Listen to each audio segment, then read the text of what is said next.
La Ligue des Champions, crème de la crème du football européen, est bien plus qu'une compétition de football. C'est une institution. Un hymne aussi mythique que transcendant, un trophée unique à soulever, la C1, c'est aussi une identité visuelle indissociable de son habillage étoilé. Starball, c'est le nom du logo originel devenu symbole de la compétition. Mais savais-tu que celui-ci cachait une signification bien particulière? Allez, bouge pas, on t'explique. Abonne-toi à notre chaîne, nous mettons des vidéos en ligne chaque semaine. Pour comprendre, petite rétrospective. Les premières joutes européennes interclubs remontent à 1955. Mais la Ligue des Champions dans sa formule moderne telle qu'on la connaît aujourd'hui a été créée en 1992. À l'époque, seuls les clubs champions de chaque pays peuvent y participer. La Coupe des clubs champions change de nom pour devenir officiellement la Ligue des Champions. En raison du démantèlement récent de l'URSS et l'affiliation de nouvelles républiques soviétiques à l'UEFA, cette édition enregistre un nombre plus important de participants que par le passé. Au total, 36 équipes sur la grille de départ, un record. Un tour préliminaire est organisé pour amener ce chiffre à 32. Parmi elles, quelques compos mythiques, à l'image du Barcelone de Johan Cruyff, avec Pep Guardiola, Michael Laudrup ou encore Andoni Zubizarreta.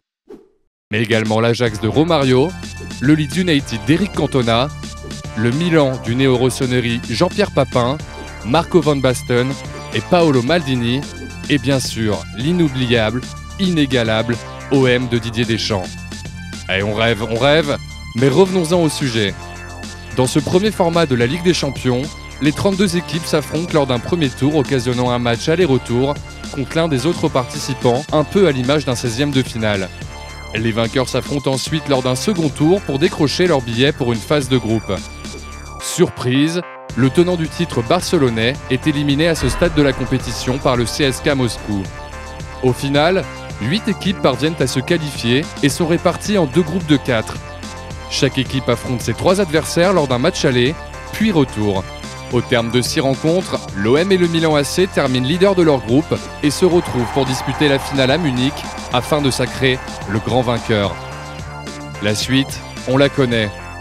Maintenant que cette édition 93 n'a plus de secret pour toi, tu vas enfin comprendre le sens caché du logo de la compétition créée cette année-là.